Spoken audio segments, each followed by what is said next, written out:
Hello, everybody, and welcome to Tuesday Notary Titans. Today is October 7th. We are so glad that you are here. My name is Jen Neitzel, and I am the creator of Marketing for Notaries, and I am your co-host today, along with the one and only, the fabulous Laura Biewer with CoachMeLaura. Hi, Laura.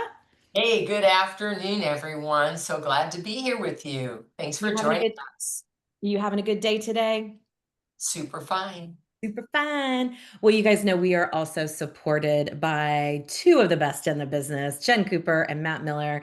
Matt, Jen, thank you for being here and supporting us today. You guys having a good day?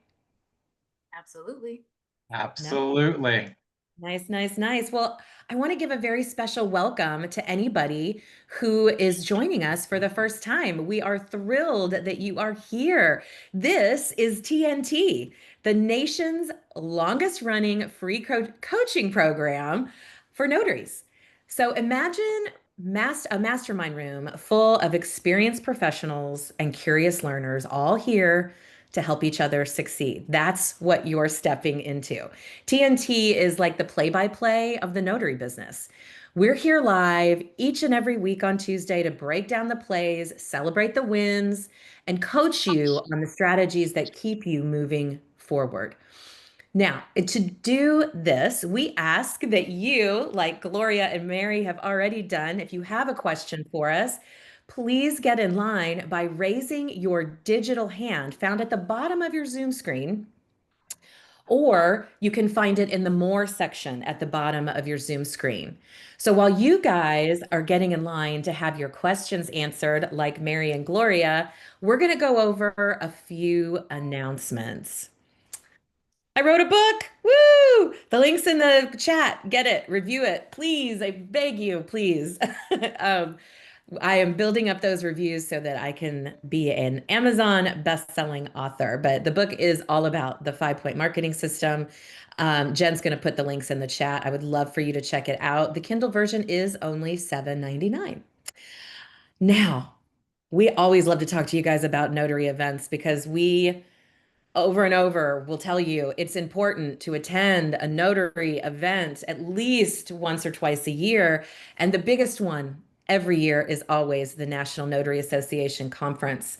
There are payment plans available if you purchase your ticket before November 24th. But early bird pricing goes through January 29th. The last day to secure that payment plan to spread it over 6 payments is November 24th. It's a down payment of $195, followed by 5 payments of $111 for that early bird pricing of $750. Now, Jen is hosting a workshop in Selma, California in, gosh, about 2 weeks now, Jen. Will you tell us a little bit about that? Yeah, the Notary Workshop, we're titling it Learn, Grow, and Connect, is in the Central Valley of California. It's really going to be mostly for California notaries because I don't think you should fly here for this. This is a kind of a smaller event. For newer notaries, there are going to be some advanced topics covered, but it's just a really great chance to connect. Laura's going to be there, Matt's going to be there, I'm going to be there. And for today, anybody in this call that wants to go, I'm giving you a chance to get the $75 ticket for $40. There's a Ooh. discount code in the chat, so take a look at it, and we hope to see you guys there. That's amazing. Wait, you're doing a discounted ticket with the code. It's the code friends35 for $40 instead of 75? That's right. Nice. That's a good deal. Love it. So you said you're going to be there, Matt's going to be there, Laura's going to be there, and I'm going to have FOMO. So that day, that's my FOMO day. All right. And Laura, you have a new video series that you have launched as well. I'd love for you to tell us about that. Absolutely. Thank you. So for those of you who are interested in purposeful practice, also known as deliberate practice, I have a video series, 33 of them, and they're working videos, meaning there's no fancy PowerPoints, and it's a working video with notaries that I'm working with. And I put all 33 names of the videos on my website page so that you can see what the topics are, all of them. It comes out to $3 a video. I priced it so that people can access it to do this practice at a reasonable price. You just need the word coached, COACHED, coached, for your discount. It will take $48 off of the price for you. And I hope that you take advantage of that. It's like having the goat in your pocket and on demand whenever you want. I love it. I love it. That's amazing, Laura. Thank you for sharing.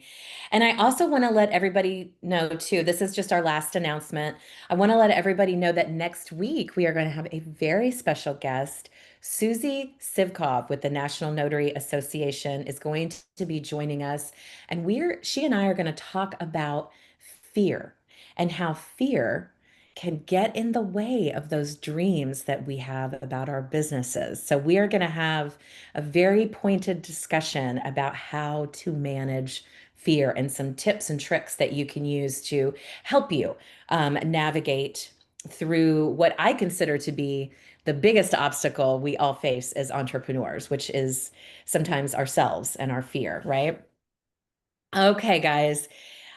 Let's get to some of these questions. I'm so excited. You guys already have your hands up and you're ready.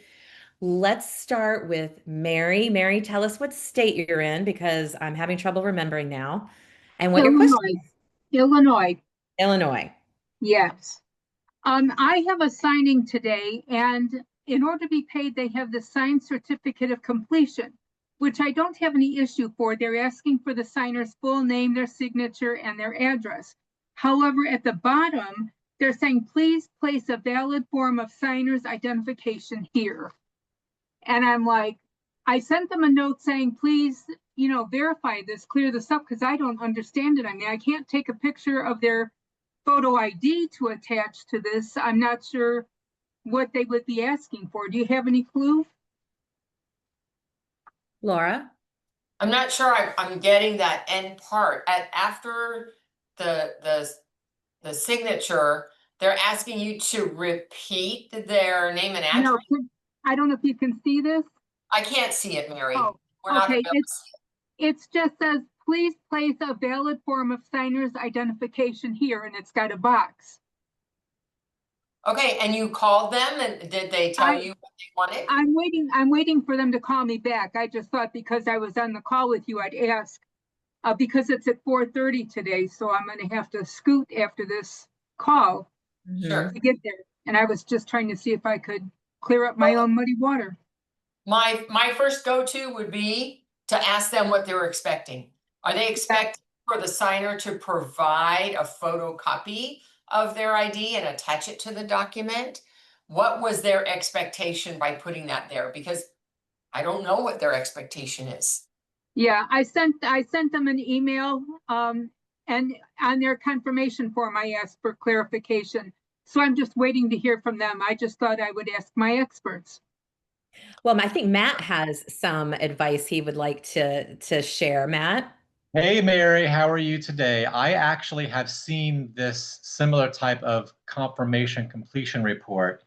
And what I've done when the signer doesn't have a copy of their ID to include, which is most of the time, is I fill out that form, I lay it on the table, and then I put their ID in that little box at the bottom, take a scan of that page, and email that to your hiring party. Because you're not going to be able to print that out at the table before you ship the package back, but at least you can send them a scan of the completion report with the ID on it. Does that help? Yes, it does. Thank you. Because I mean, I couldn't take a picture of it. That would not be legal as far as I know. Well, it's not that it's not legal to take a picture of a photo ID, except a military ID. That is illegal. It's your comfort level with transmitting that information. If you are comfortable transmitting that information, which means you are now responsible for it, then you could proceed. If you're not, then the signer is going to have to provide you with a photocopy of their ID, or what I've also done in the past, because I don't like having pictures of IDs on my phone, I Right. ask the signer to email it to the hiring party from their own phone. And most people don't have a problem with that. I was Okay. going to say that. Yeah, that's Thank you. that would be my approach is you're going to have to send this and if they asked why, I'd say, well, I don't think you want your personal information like your driver's license hanging out on my phone, do you? You know, Yeah. like this Yeah. for security. So Yeah, I can just let them know for safety issues, they need to do that so I don't take responsibility for their personal identification. Yeah. yeah, absolutely. Okay, thank Absolutely. you, thank you. You got it. Thanks. That was a great question, Mary. And I see Gloria has her hand up. Gloria, tell us what state you are in and what your question is. Good afternoon, everyone. I am Gloria. I am in California. Actually, I'm in the Bay Area. I've just completed a signing for a sale of a Georgia property.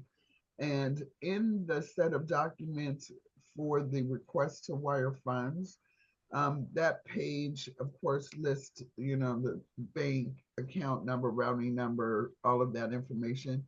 And then at the end, it says this document must be signed in the presence of a notary.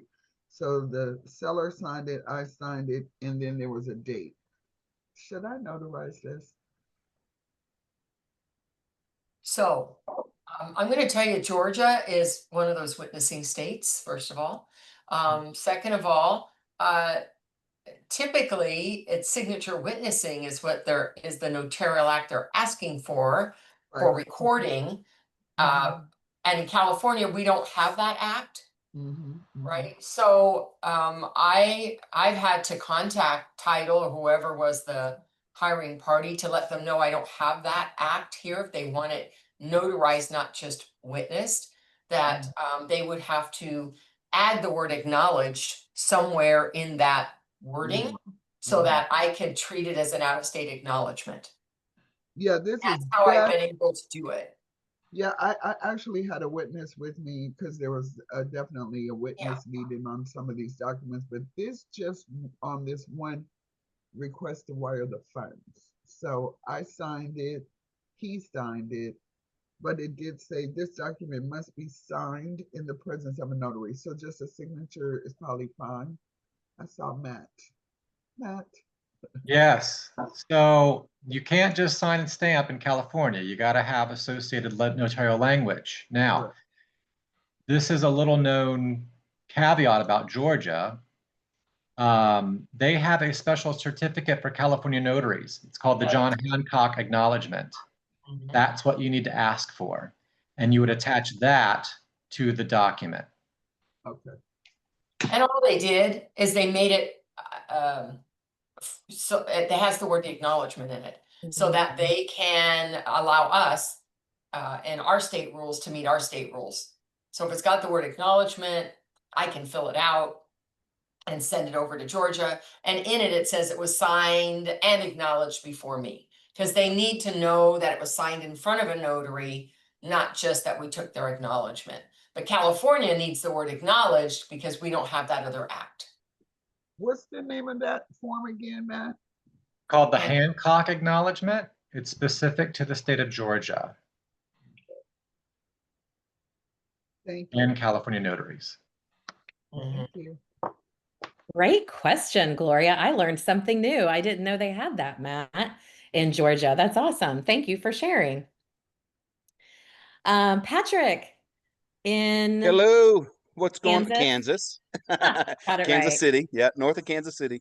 Hey, I really don't have a question. I just wanted to kind of say, as an entrepreneur, as a business owner, I don't know if many people know this, but I actually work for the federal government. So I'm really happy that I have multiple streams of income right now. So think about that when you're building things and you're doing things, to have multiple streams of income because of everything going on right now. Yeah. Yeah. Yeah. Yeah. For sure. So yeah, And you know what? This is a just good, wanted to drop in. yeah. And you guys, Patrick is also a Legal Shield representative. If that is something that you are interested in learning more about, Patrick, would you like to put your contact information in the chat so people can reach out to you if they'd like? Sure, Um, that'd be great. yeah, if you would like to have a legal representation for your business, it's a great thing. But you know, you bring up a really good point, Patrick. And so I want to read you guys something. I promise I'm not looking on my phone here. I just want to read you something about this government shutdown and how it affects you. Has anybody had any questions about how can we be affected as notaries in a government shutdown? So let me just read this statement to you so you know. Um, we are officially into week 1 of the federal government shutdown. It's been a week. So here's what you need to know. First of all, your commission and authority to notarize are not affected in any way. You can still perform notarial acts for private, state, and local documents, just like you always have. Loan signings, conventional loans, regular loans that aren't government-backed loans like FHA, VA, and USDA, they are slowing down because those federal ones are slowing down because they depend on federal staff and funding. They also need IRS transcripts requests, and those are being delayed, which can stall some closings. Flood insurance is causing some delays through FEMA. Um, State offices like Secretary of State for your apostille authentications, they are continuing to process apostilles, but the U.S. Department of State and authentications, that process is paused or severely delayed. Estate planning signings, it is business as usual. Wills, trusts, and powers of attorney they're all private documents. So it's the most stable area for notaries right now. And the bottom line is this: you can keep working, but federal connected transactions will move slower. Communicate clearly with your clients. Stay flexible. All caps. Stay flexible with your scheduling and position yourself as the calm, informed professional who knows what's going on. So I can assure you, as someone who has been through a government shutdown while working at a mortgage office, the entire office is in an uproar and they're running around and oh my God, everything's going to be late and how are we going to get paid and da da da da da. If you maintain yourself as the calm in the storm, it will absolutely benefit you in the end. So just a quick rundown on that. So, and of course, if there's any questions you guys have, you are welcome to ask along with any other questions. Guys, go ahead and raise your virtual hands to get your questions asked. And while we are doing that, Laura is going to tell us how we can hang out with her this weekend on Saturday. On Saturday. On Saturday. Oh, on Saturday. Guys, so every She's Saturday. like, wait, what do I have to Oh, do? I've got something else going on Friday night that's connected to Saturday. So that's what made me like, what? That's So hysterical. she caught me on the wrong foot. Every Saturday morning at 8 a.m. is Laura's Inner Circle. It is really focused on notary skill and purposeful practice. If you want to join me, Matt is usually with me every time. As a matter of fact, on occasion, I'm the one that's missing in action because I'm teaching a notary class. So if you want to join us, 8 a.m. Pacific time, it is free. Just go over to my website, CoachMeLaura.com, and it's right there on the homepage, Laura's Inner Circle. Give me your email. I'll send you the link. We don't change it. Once you have it, you're good to go. Awesome. Thank you so much, Laura. And Faith in Texas has a question for us. Hi, Faith. Yes. Hello, everyone. So, I got a call from someone that needs a general power of attorney notarized, attested, and apostille to India. So, how do I prioritize after the notarization? Because she said they need to bring something like their passports and everything to be attested. And so I don't know which comes first. Is it the apostille or this other thing? Well, if you're going to be, because I've had people from India for apostille, and first with their passports, they had to make copies of their passports. They had to write a statement that said it was a true copy, sign it, and then I performed a notarial act against that because the apostille process is about verifying signatures of public officers, which means my signature needs to happen before you can take anything over to the Secretary of State. So I'm just making an assumption by the way you're describing it, that it's similar to what I've experienced, and that they need to attest that the copy of their passport is true, a true copy. Now, if they didn't give you any more specific instruction, you Yeah. might need to get it, but I can tell you this, you can't take anything over to the SOS to have an apostille done if there isn't a public officer who signed something somewhere. So if it's a vital record, that's the county clerk's office. They're the official that's going to be verified. If it's a notarization, I'm going to be a public official whose signature is being verified. Do you follow the process of that? Okay, so I'm getting confused. So my signature on the general power of attorney, Right, has to be notarized first. Then right? it can go to the Secretary of State because it's your signature, not the signer. You are the public officer. It is your signature that's being verified by the Secretary of State that you are a valid notary. This is a valid notarization. You performed it correctly. That's what they're saying about what you did. They're not saying anything about the content of that document. If they've got passports to do the same thing, they have to make, well, actually in Texas, I believe you have copy certification, do you not? Yes. So then you'd perform copy certification. Again, your signature is the one that's going to be verified by the Secretary of State, and they will issue the apostille. Oh, okay. Because they also need two witnesses here in What are Texas. the witnesses for? The general power of attorney. Oh, yeah, okay. Yeah. So if the document calls for witnesses, the witnesses need to be there to sign. You're going to be notarizing the principal's signature. And then your signature is what is going to be apostille, basically, over at the Secretary of State's office. Oh, okay. Because that word threw me when she said it needs to go to the consulate and all of these things. That threw All me. right, so go ahead, Matt, because if they need a legalization, is that? So what India the powers process of is for? attorney require all three. They require notarization, apostille, and legalization by the consulate. And India requires the principal to show up at the consulate to receive the legalization. You cannot do that on their behalf. Okay. Okay. So So, you get the apostille, but does the legalization come after the apostille? Yes. okay, that was, yeah, that's the order I wanted to understand. Okay, great. Thank you so much. Thank you so much. Great question, Faith. I am learning all kinds of stuff today. Thank you for asking. That was a really good question. Oh, there he is. I was like, wait, Daniel's gone. He has his hand up, but he's back. Hi, Daniel, in Washington. How are you? Hi, how are you, everybody? I got a question for Laura or anybody else I know that's using the Jurat e-journals. Okay. I am trying to come into the 21st century and adopt an e-journal. It's been legal now in Oregon for about 3 months and Nice. 4 months.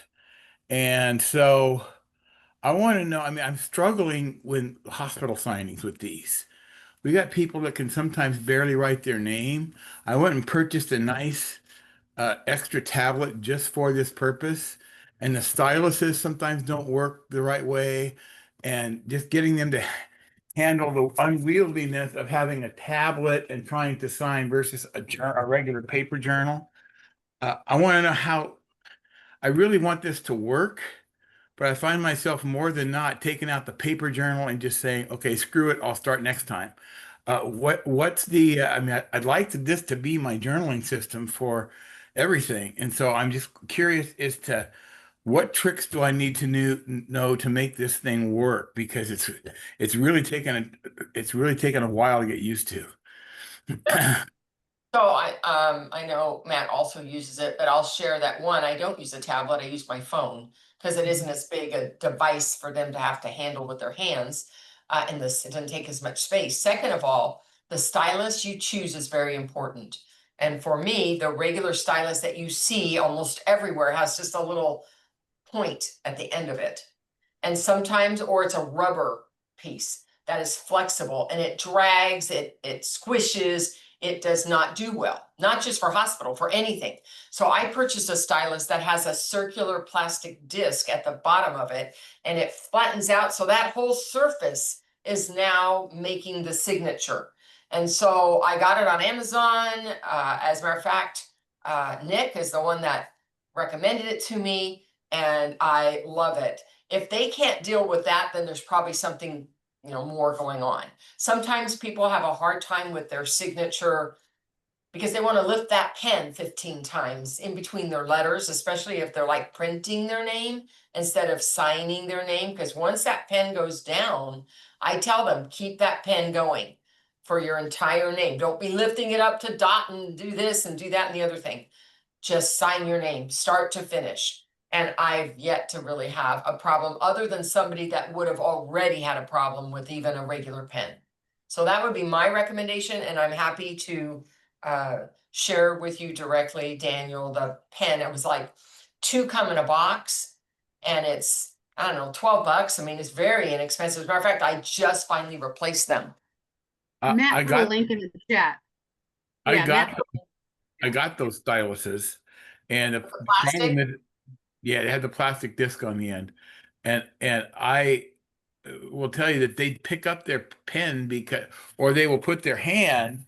They'll put their hand on the thing because they're used to putting their hand on a journal to sign. Once they put their hand on the tablet, then they're stuck. So Well, that's why I think the phone is better, because there's nowhere, they barely can touch the edges. But I always give instruction. Your hands may not touch the screen, only the pen. So one, they got to push the pen a little further down, and I make them sign in the bottom third of the screen, not up at the top where their wrist can cover the screen. So it just takes a little bit of instruction. okay, all right. Well, So Daniel, what yeah. I do is I put my phone on a clipboard like this, and I kind of hold it at the top, and that way they can rest their hand down here below the phone and still make their signature on the screen. And that helps a lot. But yeah, the precision tip stylus that Laura's describing, I've found that actually makes things easier for people who may be disabled or So not use this tablet I bought just for this. no. Well, Tablet I think is I'm using things harder. Hold on. I'm actually using my iPad, and I have been using my iPad almost exclusively. And yes, there is a struggle, but I do exactly what Laura says. I make sure they sign at the bottom part of that. And my iPad case has a stand that it can lean at different angles for them on a flat surface, or I can hold it. So I have found a way around those issues. You can do it with both. I do agree that the phone's easier. In the hospital situation specifically, I find that your everyday people, an iPad's fine. So, yeah. All right, and maybe that's what I do is in the hospitals I use the phone. Mhm. But you guys have time for some good news? Of course. It's Right, out, your looking good. book. Author's copy. Woohoo! Congratulations! Yay! Everybody can buy it on Friday. So I'm gonna give Fabulous. a copy now. So Daniel, will you send me the link for that, please? sure, I'll pop it in the chat here in a minute. But Or when it's ready. yeah, it's ready to go Friday, and I have my own website. I'll put that in there. I have my own website. You can buy them directly from me, and for an extra $5, because I have to pay for the shipping, I'm happy to send you an autographed one. Wow, I love it. I love it. Anyway, Yeah, put the come back next week so you can, since it'll be up next week, you can put that link in the chat. And I will remind everybody, Notary Master Speakers Bureau, we are now a new club, and we will see you a week from Thursday for it's a lot of fun. So anybody interested, I will put those links in the chat. I thank you all, and I will see if I can make this work better with my phone. I appreciate your tips, and I will always appreciate everybody here. Oh, thanks, Daniel, and congratulations. I'm so excited for you. I can't wait to get my hands on a copy of the book. I'll be purchasing that so I can read all about good customer service. I love it. Thank you for that. Anita in Florida. How are you today? Good, thank you. How you all doing? Good. What you got for us today? Quick question. And I think I've heard everybody mention it, but I just want to confirm, and I haven't read it anywhere, so that's why I want to confirm. Am I breaking any laws or any rules if I brand the certificates with like my logo or the company name? No, No? Okay. I just wanted to confirm that because I couldn't find it anywhere and I thought I had heard somebody say they had done it, but I just wanted to confirm before I did mine. Okay, that's it. Thank you. Well, that's a great idea. I love that you're doing it, and and good for you for asking. All right. Oops, my computer is going.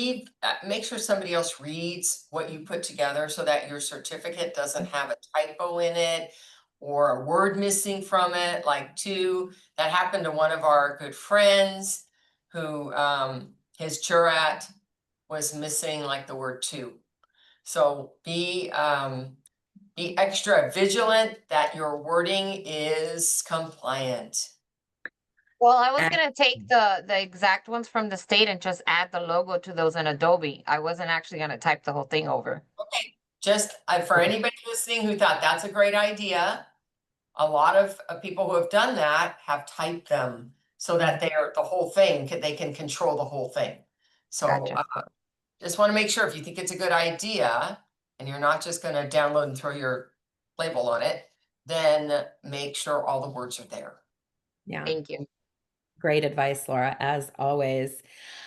Well, don't forget, we can answer any of your business related questions or notary questions. All you have to do is raise your virtual hand. And while we are waiting for you guys to think of some other questions for us, Laura, I had this post that was, we take also questions on a Google form that you guys submit to us, and we had this question that popped out at me, and it popped out at me because this question also came up in our CNTDA, our Certified Notary Trust Delivery Agent group. Oh, and Jen, I forgot your Tuesday tips. God dang it. Today is just are we sure it's not Monday What, today?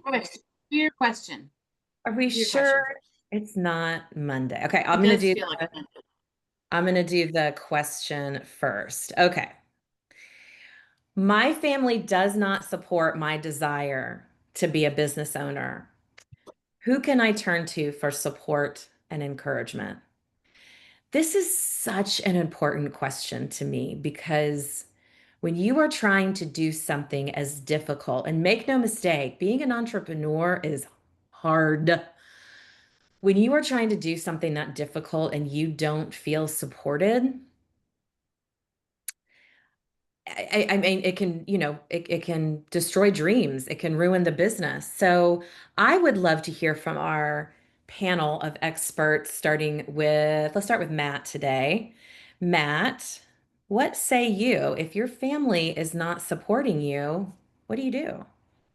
Well, in the beginning, this was true. Everyone thought, well, you can't make any money as a notary. Um, and uh, you have to kind of prove it to them. But in the meantime, there is this wonderful community that we have that is very supportive and very understanding and very like-minded. So I turned to my notary colleagues, also my confidants here in the city as well. We all work together and share business with each other now. So that would be my recommendation. Turn to your community because no one else like your community is going to understand. Yeah, absolutely. Great advice, Matt. Jen, what do you say to folks when they bring this? Because I know you've had this question, I'm sure, as a coach in the past. Yeah, and I've told you guys, my mom, I'm 5 years into my business and she still on occasion sends me job postings. So it's listen, Matt's, I don't know that there's another answer, but building a community of your own, even if you don't have one, finding a way to build that network. That to me, that's why I started the notary network I have, is because I love my parents and they love me and they support me, but nobody believed this was going to be something that was going to make us a living in any way, shape, or form. And so, having a community of people that understood the job, understood the journey, that could help support when you weren't getting the support you were used to. Maybe building that network is really vital, but also taking advantage of the network that you have already here. TNT is a network of notaries. Yeah. Laura's Inner Circle is a network of notaries. The Jen's group is a network of notaries. We are a network of notaries. So reaching out to that community, Matt's 100% right. I can't think of a better thing to do in that situation. Yeah, I mean, I think that community is so important, which is why Laura and I created the CNTDA community. We really wanted that to be a supportive place. But I'm gonna say, come to this call. Continue to come back to this call. And when Laura and I say that we will answer any of your questions, it doesn't necessarily have to be a technical question about a certificate or the best way to market your services. If you have a question about, I'm feeling really down and unsupported this week, and I need some pep in my step and I need some support, we are here for that. Every single person that has their camera on right now is going like this. So we are here to be supportive of anybody that needs it. And I would encourage you to continue to come back to this call. But Laura, what would you say? I'm gonna say, do you remember when we had to walk to school uphill both ways? Okay, that's where I come from. There were no communities, there were no networks, there was nobody. And my family said $10 a signature, because that's what it was back then, is you're never gonna pay your mortgage. So I get it. And isn't it fortunate that we live now in the time that we do? That there isn't just this community.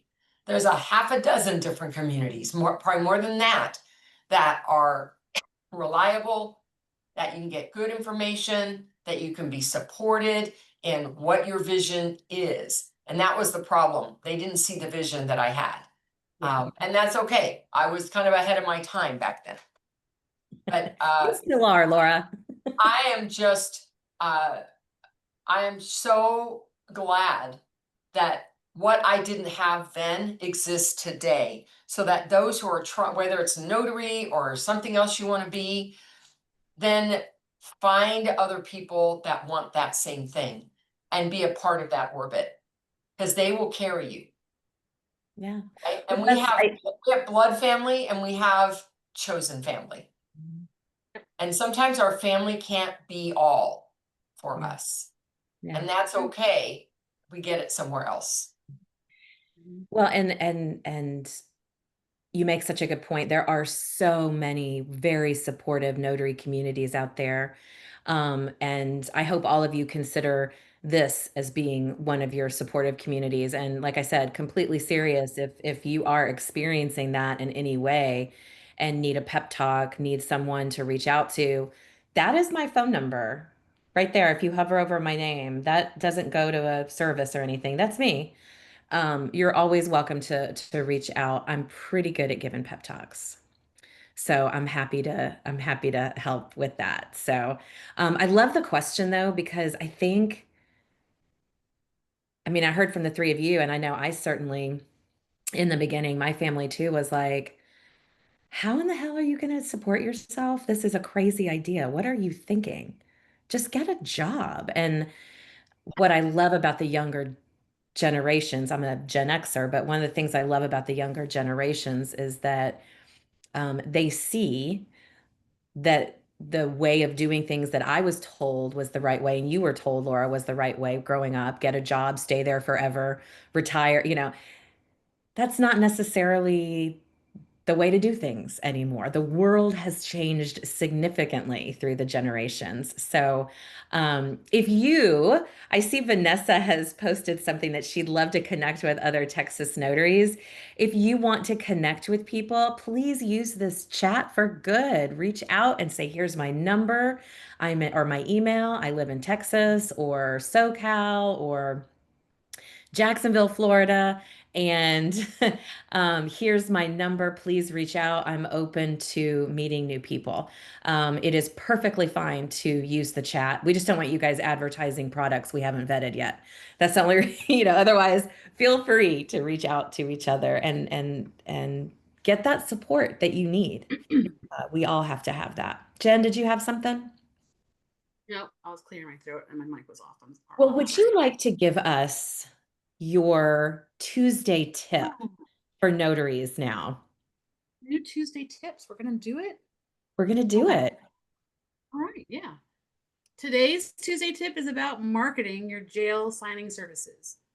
The first people looking for help are usually family and friends, and they'll go straight to Google or ChatGPT. So update your Google business profile to clearly state that you provide jail notary services. List the specific jails or detention centers you cover right in your profile. And keep your hours current since many requests are urgent.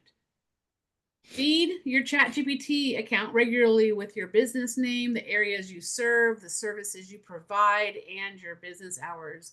That way, when people search, the AI has accurate information about you.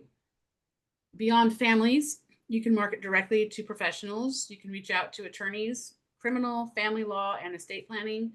You can do the same with bail bonds companies. Many already have staff notaries, but like title offices and estate planning firms, they still need a dependable backup. Being visible in both families and professionals positions you as the go-to notary when a jail signing is needed. That is your Tuesday tip. Thank you so much, Jen, and thank you for reminding me so I don't forget your very valuable tips. Who else has a question for us today, guys? Hey, Joanne. Oh, wait, hold on, Joanne. 1 second. Laura's got something she wants to say. Yeah, I think you need to make an announcement about what's happening this Wednesday at Oh, 11:30. I do. You guys tell it's been one of those days today. Wednesday, Laura and I will be sharing the Certified Notary Trust Delivery Agent Opportunity webinar for anyone who is not already a CNTDA. This is a sales webinar. We'll be selling the program. So if you're already a CNTDA and you want to come support us, we love that, but it is not something that you are obligated to do. We just want to share this with other notaries out there. So the link, Jen, do you have that link to post? I do not. It's not on the page. Okay.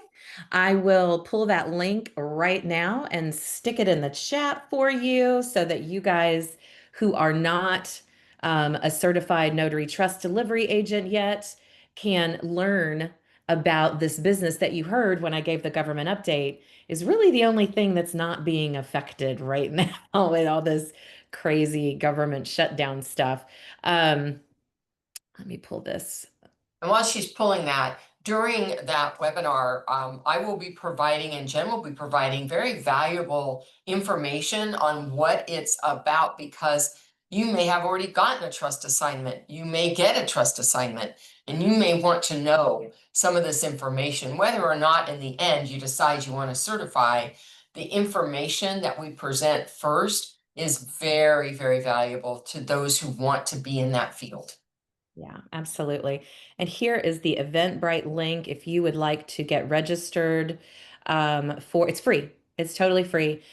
So you guys are welcome to join us. We would love to see you. And like I said, it's not just a sales webinar. We do a lot of valuable information giveaway and teaching in it as well. So And there's a replay if you can't register. yeah, we do send you out the replay. If you would like that, you will definitely get a copy if you register. And like I said, the event's free. So, estate planning right now is Good place to be. what? I said it's a good place to be. I'm It's a busy. good place to be. Yes, it is a good place to be as a notary. I think it was where did we see the information, Laura? We're updating some of the things that we're talking about, and it was talking about how the note or how for a notary, the amount of work, physical work that you put into a closing is about 3 times less than a loan signing, right? So for a estate plan signing, am I saying that the right way? I feel like I'm saying it backwards. Well, I think it was flip-flop, but it means the same thing. Yeah. Is that it takes 3 times more the effort and cost for you to produce a loan signing than it does to produce a estate plan signing. Yeah. You're gonna get paid more and your net is better. Yeah. Okay. Joanne in Washington has a question for us. Hey, Joanne. Hey, Jen. Hi, everyone. Just a question. When you are the notary, are you guys particular about your witnesses and their appearance? Well, I use the same ones over and over again. They're either notaries or friends or people that are already in the attorney's office, because that's where I perform mine. And so they come dressed appropriately, which means it's a step above casual, right? They're like, I like how they said it on the ships, casual smart, More right? casual. So, Smart yeah. casual or business casual, yeah. I don't want them coming in dirty or stained clothes and hair all askew.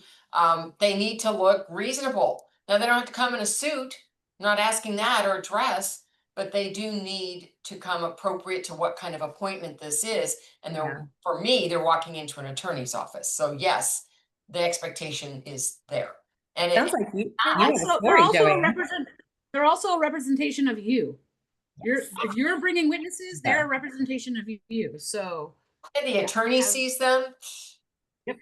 Yeah, and that's the thing. Like if I'm calling Joanne for my friends to step in or other notaries to step in, if they've not witnessed for me before, I will say to them, it is a business casual environment because I don't want like one of my friends rolling up in a yoga outfit after a workout, thinking that they're doing the neighbors a favor, which they are, and they're getting paid, a little bit of money to do it, but they still are representing me as a professional in my community. And so I want to make sure that they are appropriately dressed.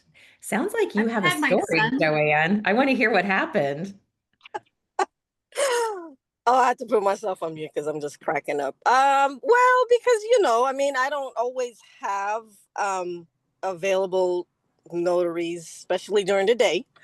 And if they are, they're like far off somewhere. No, there's just been a couple of times where it's like I've had to Google or find on signing agent, notary, wherever.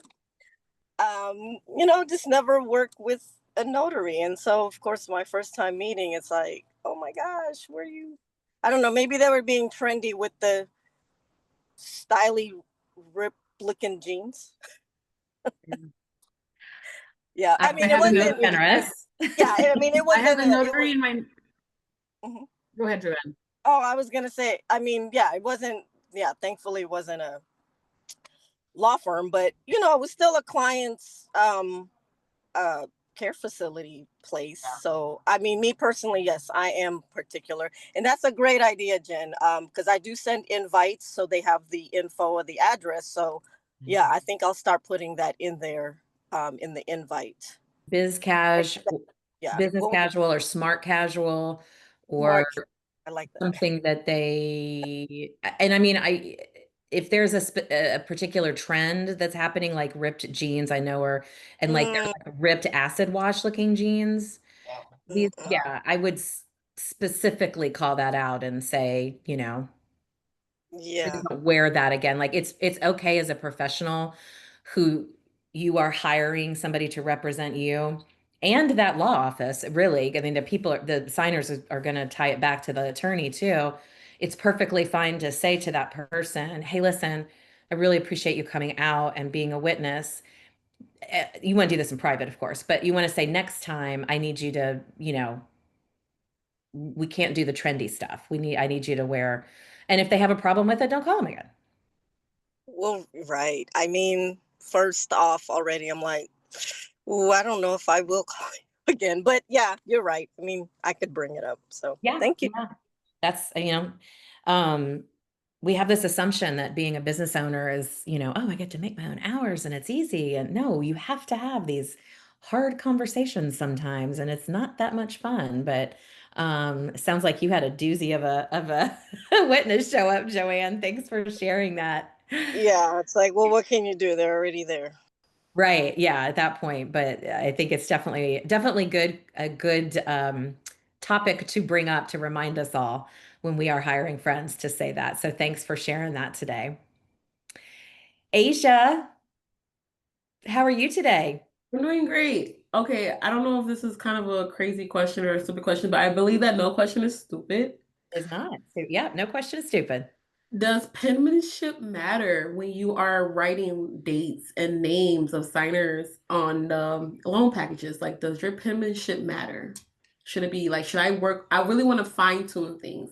Should I work on how I print words on these papers? Because it's kind of sloppy. I'm not gonna lie. Has somebody come back to you? I'm curious, has somebody come back to you and said, we can't read this, or? Nope, never. But it looks sloppy, and I don't know, is that ever an issue, or that's just my handwriting and it's just acceptable? Asia, Yeah. I would love to talk about your question, because you have already judged what your handwriting looks like. And Yeah. you use the word sloppy, even though nobody else has ever said anything to you, right?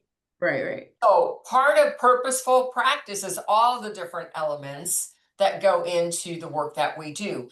And your handwriting, your signature, I mean, it's your autograph. It represents you. And even Okay. though they didn't say anything, they didn't take the time to call you or remark on it, Yeah. doesn't mean it didn't go through their mind. And Yes. my recommendation would be, if you even think that people might think it's sloppy and represent you that way, I would practice either taking more time, if that's all it is, because you're going too fast, or Right. take the time to practice so that it looks a little more professional. Got it. Okay. Thank you. Welcome. I've Great also had a question. friend. I've also had a friend who had sloppy handwriting, and her sloppy signature got many documents returned because it Really? wasn't exactly like it was with the Secretary of State every time. She had issues, a lot of issues. Mm. So Yeah. it's just, Could be recording issues, apostille issues, for Yep. sure. Good to know. Good to know. God, I've learned a lot today on this call. Thank you for that, Laura, and for bringing up that question, Asia. Jeanette in Michigan. What can we do for you today, Jeanette? Hi, everyone. Just going back to Joanne's topic about wardrobe. And I know this has come up before, but I am team leggings. Now, let me explain. Because they're comfortable for me, and I wear leggings probably just about every day.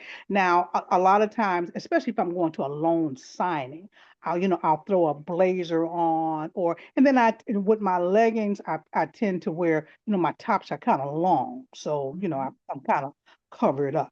But I just, I know it's been some pushback on leggings, but I just want to, know what you guys think. And then the thing about the leggings too, they had the pockets now.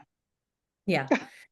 So, I mean, I think there's definitely a way to take a pair of leggings that don't specifically look like sport leggings, like for jogging or yoga or something. Like you're talking about just plain leggings, right, Jeanette? Yeah. Yeah. Just plain with the pockets, yeah. If if you're putting a blazer over that and a long shirt, and you're not running up there in a bra top and a windbreaker, I think it's fine, as long as the only thing I don't like about leggings, and this is not something I would do because I'm 52 years old, but like I know my daughters wear them with crop tops and all that kind of stuff. That's a no. But nobody wants to see me in leggings and a crop top anyway. So, Laura, what do you say? Yeah, I don't own leggings. I don't even own a pair. So That's my only thing. I Like, as think long as it's you're, not that I don't think you couldn't dress it up a little bit so that it would look okay, in a business casual setting. So I think it needs to be your comfort level with that. And I think we all personally need to, just think about not just what the clothing article is, but how does that look on me? Mhm. It might look pretty good on you. It's not going to look the same on me. Yeah, oh, that's a good I point. would not look professional. Yeah, that's a good point. And like I said, I think as long as you're not wearing leggings in a sport manner and you are kind of, officizing it, dressing it up a little bit, I think it's fine. Sure. Matt, Where are you? Aren't you in the Bay Area? Jeanette? No, she's in Michigan. Michigan. Oh, I was gonna Michigan. say. Yeah, I mean, They have I the kind of fleece agree with the girls. If you put a nice blazer on and some smart shoes, just call it a day. If your market supports that, go for it. Oftentimes here in San Francisco, we're very fashion casual. I'll wear like a stark white t-shirt underneath a blazer, and that's dressed up here. Yeah. So think about what your market expects from you. Yes. Yeah, Also, I think well, that's part.